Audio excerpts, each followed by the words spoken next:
नमस्कार दोस्तों, मैं दीपक कुमार स्वागत करता हूं आप सभी का एंटरटेन फॉर यू के इस यूट्यूब चैनल पर। दोस्तों, जैसा कि आप सभी जानते हैं कि भोजपुरी फिल्मों को सिंगल स्क्रीन थिएटर में रिलीज किया जाता है। अगर कोई फिल्म बड़े सुपरस्टार की हो तो उन फिल्मों को एक दो या ज़्यादा से ज़्यादा 5 मल्टीप्लेक्स में रिलीज किया जाता है।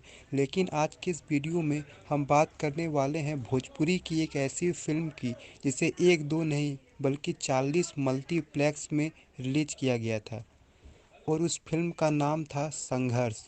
दोस्तों, यह फिल्म रिलीज हुई थी 24 अगस्त 2018 को। इस फिल्म में नजर आए थे खेसारी लाल यादव, काजल राघवानी, अवधेश मिश्रा जैसे बेहतरीन कलाकार। फिल्म को लिखा था राकेश त्रिपाठी जी ने और इस फिल्म को प्रोड्यूस किया था रत्नाकर कुमार जी ने और इस फिल्म को डायरेक्ट किया था पराग पाटिल जी ने।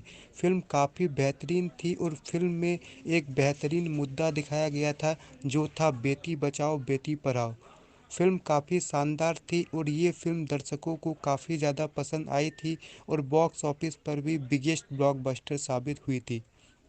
दोस्तों, आपको यह फिल्म कैसी लगी कमेंट बॉक्स में बताइए और वीडियो पसंद आए तो वीडियो को लाइक करें, शेयर करें और चैनल पे नए हो तो चैनल को सब्सक्राइब कर लें।